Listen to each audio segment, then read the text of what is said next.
शाम के बागियों के कब्जे वाले इलाके इदलिब पर शामी हुकूमत बड़े फजाई और जमीनी हमले की तैयारी कर रही है और शाम और हजारों लोगों ने इदलिब सूबे के मुख्तलिफ इलाकों में एहतजाजी मार्च निकाला और असद हुकूमत के खिलाफ नारेबाजी की। इन मुजाहिरीन का कहना है कि उन्हें जंग नहीं आज़ादी चाहिए। वाज़ेह है कि इदलिब बागियों के कब्जे वाला आखिरी गढ़ है और इस पर कंट्रोल हासिल करने के लिए शामी और रूसी अफवाज ने फ़ज़ाई हमले किए और बड़े हमले की तैयारी कर रहे हैं। अक़वाम मुत्तहिदा और आलमी बिरादरी ने शाम और रूस को इदलिब पर हमले से खबरदार किया है। अक़वाम मुत्तहिदा का कहना है कि इदलिब में 10 से 15 हज़ार जंगजू हो सकते हैं, लेकिन वहाँ आम शहरियों की तादाद 30 लाख है। अगर जंग हुई तो आम शहरी ही मारे जाएंगे। आपको बता दें कि शाम में 2014 से खाना जंगी चल रही है, जिसके नतीजे में अब तक 3 लाख लोग मारे जा चुके हैं।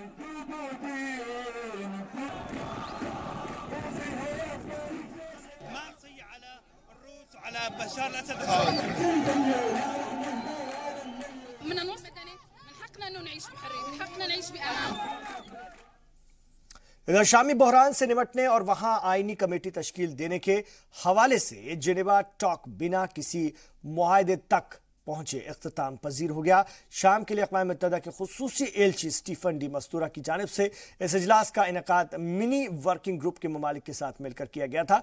वर्किंग ग्रुप में शामिल ममालिक अमेरिका, फ्रांस, बरतानिया, जर्मनी, सऊदी अरब और मिस्र हैं। अक़वाम मुत्तहिदा के एलची ने इजलास में अपने आने वाले अमूर पर रोशनी डालने से इनकार कर दिया और उनकी टीम ने सरकारी तौर पर इजलास के इख्तिताम पजीर होने पर एक तरफा खासतौर से इत्तफाक किया है। इजलास में शाम के लिए आईनी कमेटी की तश्कील के हवाले से इत्तफाक राय नहीं हो सकी और इस दौरान शामी अपोजिशन के वफ्द ने नस्र हरीरी की सरबराही में मिनी वर्किंग ग्रुप के ममालिक के वफ्द के सरबराहान के साथ मुलाकात की। हरीरी के मुताबिक 80% से ज्यादा गुफ्तगू इदलिब बहरान पर हुई और सभी फरीकों ने आम शहरियों के तहफ़्फ़ुज़ के लिए बैनुल अक़वामी सतह पर मुत्तहिद कोशिश की जरूरत पर जोर दिया। उधर इदलिब में जंग रोकने के लिए सफारती कोशिशें भी जारी हैं और इस सिलसिले में तुर्की के सदर तैयब अर्दोगान 18 सितंबर को अपने रूसी हम मनसब व्लादिमीर पुतिन से रूसी शहर सोची में मुलाकात करेंगे। इस मुलाकात की खास तस्कीद तुर्क वजीर खारजा मौलूद चाउश ने की है। दोनों सदर के दरमियान होने वाली इस मीटिंग में इदलिब में फौजी ऑपरेशन से पैदा होने वाली सूरत हाल पर बातचीत की जाएगी। शामी फौज के इस मुमकिना ऑपरेशन को रूस और ईरान की हिमायत हासिल है और इससे कबल तेहरान में ये दोनों लीडर ईरानी सदर के साथ इसी मसले पर मीटिंग कर चुके हैं, लेकिन ये बातचीत बेनतीजा रही। तुर्की इदलिब में सीज़फायर चाहते हैं जबकि लाखों आम शहरियों को जंग से बचाया जा सके, लेकिन रूस और ईरान का कहना था कि शाम में क़याम अमन के लिए इदलिब से बागियों का खात्मा जरूरी है। शौकत भारती साहब इस वक्त हमारे साथ जुड़ गए, फुल लाइन पर मिडिल ईस्ट मामलों के एक्सपर्ट हैं, शाम के मामले के खास एक्सपर्ट हैं आप। आइए आपसे बात करते हैं। शौकत भारती साहब, इदलिब में जंग न हो इसके लिए बैन अक़वामी सतह पर कोशिश चल रही है। सियासी माहिरीन कह रहे हैं कि तुर्की की वजह से जंग रुकी हुई है, आप क्या मानते हैं? देखिए, टर्की चूंकि ईरान और रशिया के साथ बैठकर इस मामले को करना चाहता है और टर्की को ये उम्मीद है कि कोई वो रास्ता निकाल लेंगे अपोजिशन लोगों के साथ मिलकर। टर्की भी इस मामले में तो साथ है कि वहां से टेररिस्ट को खात्मा होना चाहिए जी, लेकिन वहां के कुछ अपोजिशन लोग वाले जो हैं जिनके पास आर्म्स हैं तो उनको डिसआर्म करने की वो उम्मीद कर रहे हैं कि टर्की वाले के मैं उन्हें डिसआर्म कर लूंगा। बड़ी अच्छी बातचीत, तो उनको डिसआर्म करना चाहिए वरना उससे एक बहुत बड़ा नुकसान हो जाएगा आम लोगों का जी। लेकिन जिस तरह से अमेरिकन ने अभी जो रिपोर्ट आई है कि तंज के ऊपर दाइश के लोगों को ट्रेनिंग दी है और जिस तरह से ये बाहरी ताकत बैठकर टेररिज्म को बढ़ावा दे रहे हैं, तो इनका तो मामला सीरिया में पीस नहीं करना है बल्कि टेररिस्ट के कंधे से जो है इनको जो है वहां के ऊपर डिस्टर्ब कायम ही रखना है। लेकिन तुर्की के सदर 18 सितंबर को रूस के सदर पुतिन से दोबारा मुलाकात करने वाले हैं। अगर ये बातचीत भी नाकाम हो जाती है तो क्या होगा? देखिए, एक बात बताएं, टेररिस्ट को तो उनको वहां से एलिमिनेट करना ही है, ये सोच लीजिए। हाँ, वो यही होगा कि किस तरह से इंसानी जानों का नुकसान न हो, किस तरह से हम जो है यानी जो टेररिस्ट नहीं है उन लोगों को कैसे बचाया जा सके, इस पर सारे रास्ते तैयार हो रहे हैं।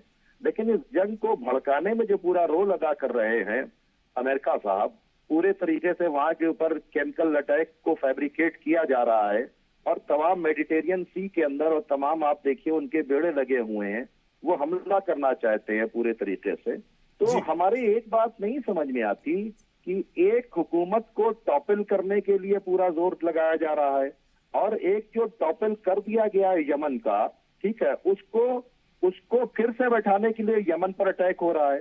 तो यूनाइटेड नेशन हो या इंटरनेशनल फोर्सेज हो, देख रहे हैं कि यमन के जुल्म पर ये सब के सब खामोश हैं, और सीरिया की गवर्नमेंट को टॉपल करने के लिए पूरी तरीके से एड़ी चोटी का जोर लगाए हुए हैं। बिल्कुल, आप लगातार सर शाम पर नजर बनाए रहते हैं, यमन के मामलों पर भी आपकी खासी नजर रहती है। अगर हम बात करते हैं शाम की, तो ऐसा कोई रास्ता है क्या कि जंग भी ना हो और शामी बागियों या जिनको हम जंगजू भी कह सकते हैं वहां से उनको बाहर निकाला जा सके? कोई तीसरा रास्ता निकल सकता है क्या?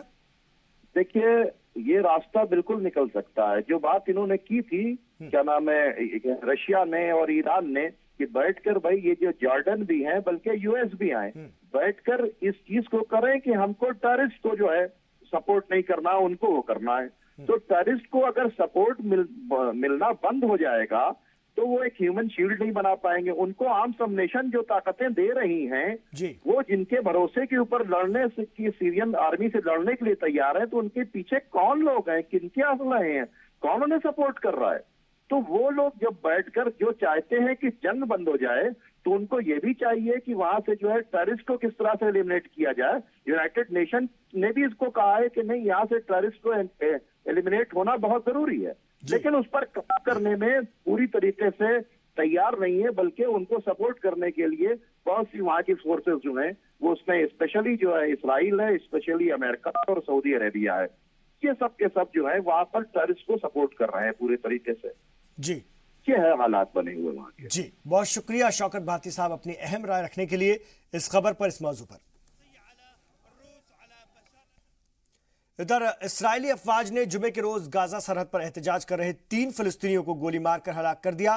फिलिस्तीनी वजारत दाखिला ने कहा कि 12 साल लड़के अब्दुल आल को गाजा के शुमाली हिस्से में गोली मारकर हलाक किया गया, जबकि 21 साल हानी अफना और मोहम्मद शकूर को जुनूबी गाजा और अल बुर्ज के साहिली इलाकों में 2 अलग अलग वाकयात में गोली मारकर हलाक कर दिया गया। गाजा की वजारत सेहत के मुताबिक इजरायली सरहद के 7 मुख्तलिफ इलाकों में फिलिस्तीनियों के एहतजाज के दौरान इजरायली फौजियों की फायरिंग में कम से कम 50 अफराद जख्मी भी हुए हैं। गाजा सिक्योरिटी जराये के मुताबिक इजरायली फौज ने हमास की एक चौकी पर टैंक से चढ़ाई कर दी। वहीं इजरायली फौज ने बताया कि सरहद पर लगी बाढ़ के पास जगह जगह लगभग 12,000 फिलिस्तीनी शहरी इकट्ठा हो गए थे। उनमें से कुछ पथराव कर रहे थे और फायर बम फेंक रहे थे, जिसके जवाब में ये कार्रवाई की गई है। आपको बता दें कि गासिब इसराइल के खिलाफ फिलिस्तीनी अवाम के एहतजाज का ये सिलसिला मार्च में शुरू हो गया था, और इस अरसे के दौरान इजरायली फायरिंग में अब तक 179 फिलिस्तीन शहीद हो चुके हैं।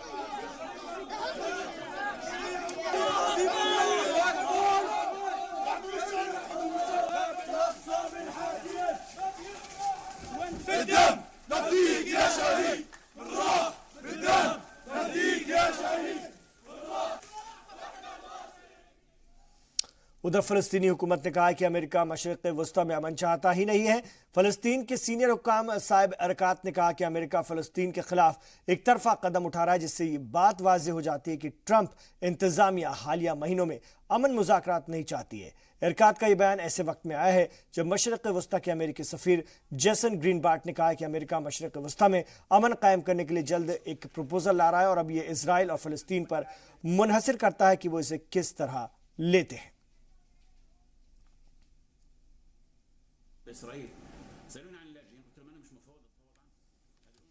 I don't think they will ever introduce a plan, because the whole world is rejecting this plan. The whole world is rejecting their ideas. They're already implementing their plan by changing the terms of reference provided for the peace process between Palestinians and Israelis, and this is not doable. The only solution is to implement Resolution 242 and 338. The only solution is to establish a Palestinian state with East Jerusalem as capital on the 1967 lines, and to resolve issues reserved for permanent status, including refugees, on the basis of Resolution 194. आप देख रहे हैं world news. America ने Iran पर मशरिक़ वस्ता में दहशतगर्दों की मदद का इल्जाम लगाया है। अमेरिकी वजीर खारजा माइक पोम्पियो ने कहा है कि 4 नवंबर को ईरान पर पूरी तरह पाबंदी लगाए जाने के बाद जो मुल्क ईरान के साथ तिजारत करेगा, अमेरिका उससे सख्ती से निपटेगा। पोम्पियो ने ईरान के साथ बैकडोर मुज़ाकरात के लिए जॉन कैरी पर भी सख्त तनकीद की। अमेरिका और ईरान के बीच कशीदगी बढ़ती ही जा रही है। अमेरिकी वजीर खारजा माइक पोम्पियो ने एक बार फिर ईरान पर निशाना साधा है। उन्होंने कहा है कि तेहरान हुकूमत मशरिक़ वुस्ता में दहशतगर्दों की मदद कर रही है।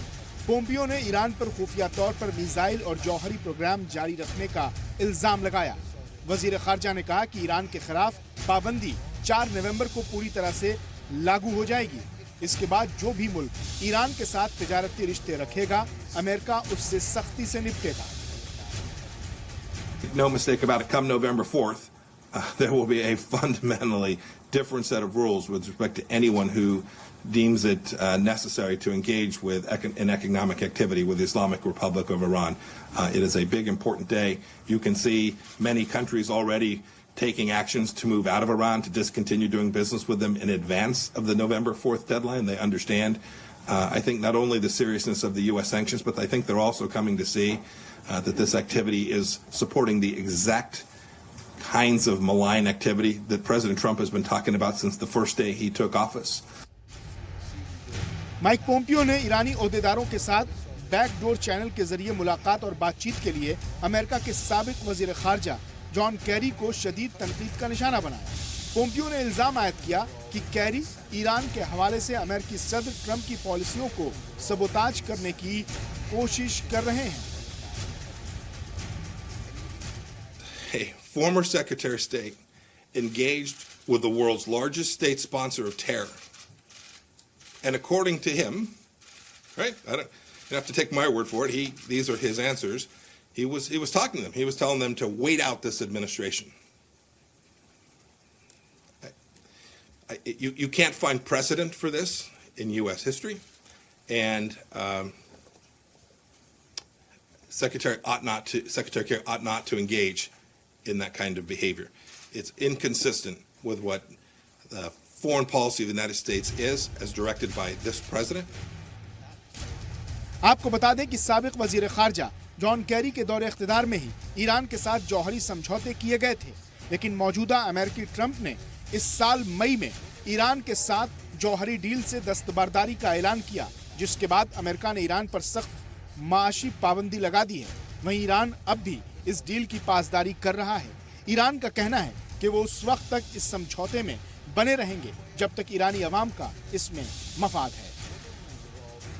ब्यूरो रिपोर्ट, जी सलाम। वहीं अमेरिका ने चोरी छिपे शुमाली कोरिया की मदद के लिए रूस को सख्त तनकीद का निशाना बनाया है। अमेरिकी वजीर खारजा माइक पोम्पियो ने कहा है कि रूस लगातार अक़वाम मुत्तहिदा की खिलाफ वर्जी कर रहा है। पोम्पियो ने कहा कि शुमाली कोरिया को जौहरी हथियारों से बाज रखने के लिए सख्त पाबंदी जरूरी है। अमेरिकी वजीर खारजा ने कहा कि सिंगापुर में ट्रंप की मुलाकात के बाद भी शुमाली कोरियाई जजीरों को जौहरी हथियारों से पाक करने के लिए कोई बड़ा कदम नहीं उठा रहा है।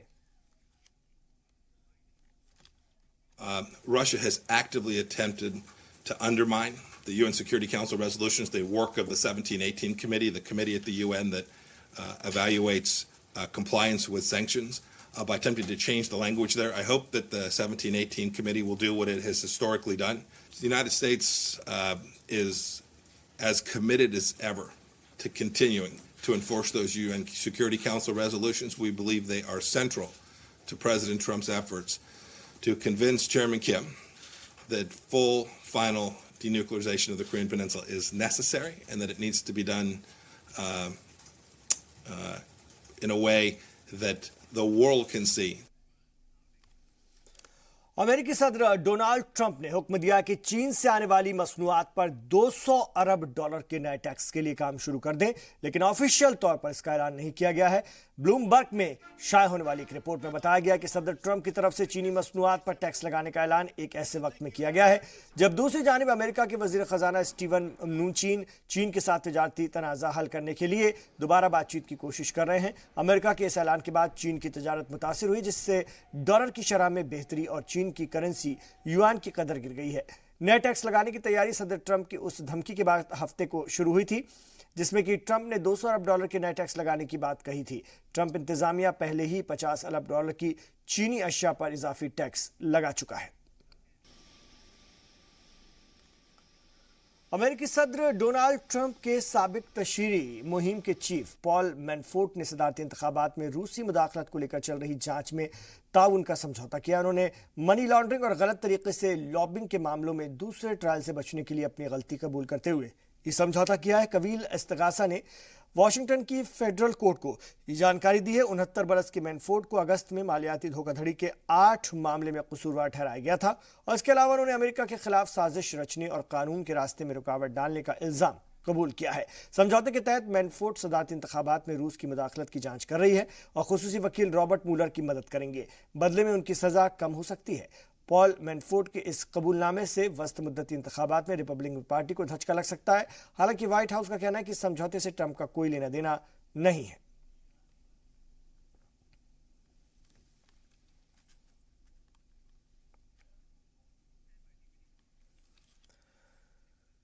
रूस ने साबिक जासूस सरगेई स्क्रिपल और उसकी बेटी को जहर दिए जाने से इनकार किया है। रूस के वजीर खारजा सरगेई लावरोव ने कहा कि बरतानिया बिना किसी ठोस सबूत के रूस को बदनाम कर रहा है। उन्होंने कहा कि ब्रेक्जिट बहरान पर यूरोपीय ममालिक की हिमायत हासिल करने के लिए बरतानिया मनगढ़ंत कहानियां बना रहा है। वाज़ेह है कि गुज़िश्ता दिनों बरतानिया ने 2 रूसी अफराद अलेक्जेंडर पेत्रोव और रूसलान बोशिरोव को की जो तस्वीर जारी की थी और इल्जाम लगाया था कि ये दोनों रूसी फौज के जवान हैं। वहीं रूस का कहना है कि ये दोनों अफराद आम शहरी हैं जो कि बरतानिया घूमने के लिए गए थे। बरतानिया स्क्रैपल मामले में उसूलों पर मुबनी दलाइल नहीं दे रहा है। बरतानिया रूस को बदनाम कर रहा है। ब्रेक्जिट के वक्त बरतानिया ऐसा कर रहा है ताकि यूरोपीय ममालिक को रूस के खिलाफ किया जा सके। मैंने अपने जर्मनी कॉलीग को वाजे कर दिया है कि अब तक रूस ने कोई पुख्ता सबूत नहीं देखे हैं। बरतानिया बिना ठोस सबूत के रूस पर मनगढ़ंत इल्जाम लगा रहा है। अफ्रीकी मुल्क रवांडा की हुकूमत ने मरकजी अपोजिशन लीडर विक्टोयर अंगाबेर को आज रिहा कर दिया और उनकी रिहाई रवांडा हुकूमत की जानिब से 2100 कैदियों की सजाएं माफ करने के फैसले के बाद मुमकिन हुई है। विक्टोयर अंगाबेर को 2010 में कैद किया गया था। उन्हें हुकूमत के खिलाफ साजिश करने और सन 1994 में नस्ल कुशी के पुरतशद्दुद वाक़यात में मुलव्विस होने के जुर्म में 15 साल कैद की सजा सुनाई गई थी। वहीं अपोजिशन पार्टी का कहना है कि रवांडा के सदर पाल कमागे की मुखालफत करने की वजह से विक्टोयर अंगाबेर को जेल में डाल दिया गया था। इंसानी हुकूक की तंजीमों ने भी विक्टोयर पर इल्जामात को सियासी करार दिया था।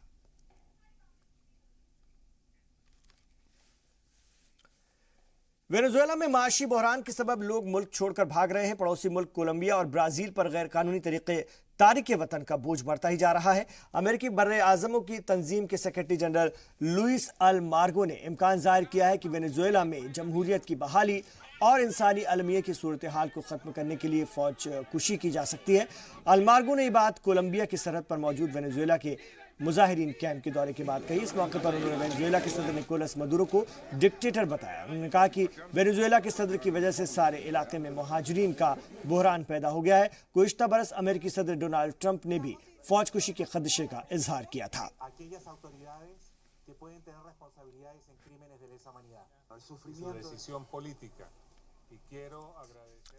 अमेरिका में खतरनाक फ्लोरेंस तूफान ने कहर मचाना शुरू कर दिया है और कैरोलिना साहिल पर तूफान के टकराने के बाद अब तक कम से कम 5 लोगों की मौत हो गई। चारों तरफ सैकड़ों पेड़ उखड़कर घरों की छतें उड़ी हुई हैं, जबकि लगातार हो रही बारिश के चलते बाढ़ जैसे हालात पैदा हो गए हैं। नेशनल वेदर सर्विस के मुताबिक हवा की रफ्तार लगभग 150 किलोमीटर फी घंटा है। नॉर्थ कैरोलिना के विल्मिंगटन इलाके में पेड़ गिरने से एक मां और बच्ची की मौत हो गई, जबकि दिल का दौरा पड़ने से एक खातून की जान चली गई। तूफान के चलते चारों तरफ अफरा तफरी का माहौल बना हुआ है। इस तूफान के मद्देनजर 17 लाख लोगों को महफूज मकामात पर जाने की सलाह दी गई है। कैरोलिना में करीब 9 लाख घरों में बिजली नहीं है। अफसरों का कहना है कि बिजली बहाल करने में कई दिन लग सकते हैं। सदर डोनाल्ड ट्रंप ने नॉर्थ और साउथ कैरोलिना और वर्जीनिया के लिए पहले ही इमरजेंसी का ऐलान कर दिया है।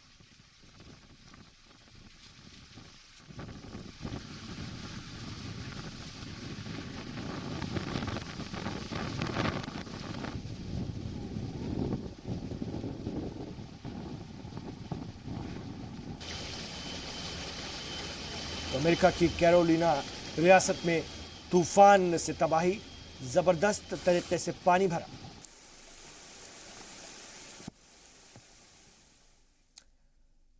इधर फिलीपींस की अगर हम बात करें तो समुद्री तूफान मंगखोट फिलीपींस के साहिल से टकरा गया है और इस तूफान की वजह से शुमाली फिलीपींस में जबरदस्त बारिश हो रही है। जराये के मुताबिक मंगखोट तूफान की रफ्तार 200 किलोमीटर फी घंटा है। समंदर में 19 फीट ऊंची लहरें उठ रही हैं। फिलीपींस का कयाकजान सूबा सबसे ज्यादा मुतासिर हुआ। यहां पर कई लोग मारे गए हैं और 10,000 से ज्यादा लोगों को महफूज मकामात पर मुंतकिल किया गया है और करीब 40 लाख लोगों को महफूज मकामात पर जाने की हिदायत दी गई है। हुकूमत ने हाई अलर्ट जारी किया है और लोगों को अपने घरों के अंदर ही रहने के अहकाम जारी किए गए हैं।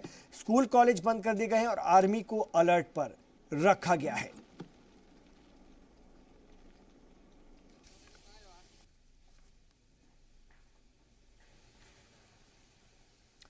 नाज़रीन, आपने किसी इंसान को हवा में उड़ते हुए देखा है? नहीं ना। आज हम आपको चीन लिए चलते हैं, जहां लोग चिड़ियों की तरह विंग के सहारे हवा में उड़ रहे हैं।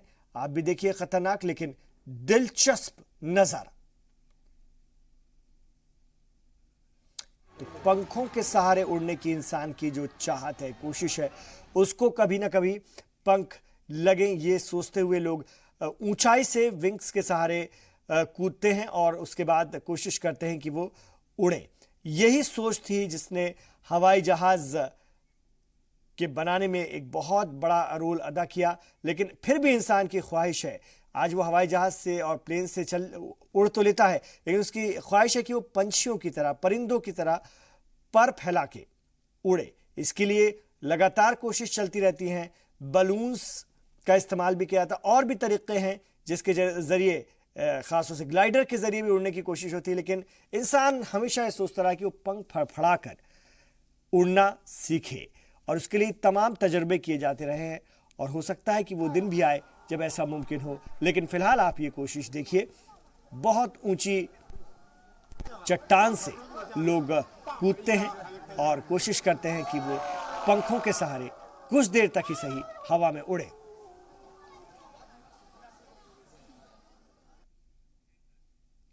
तो इन तमाम खबरों पर हमारी नजर बनी हुई है। आप देखते रहिए जी सलाम।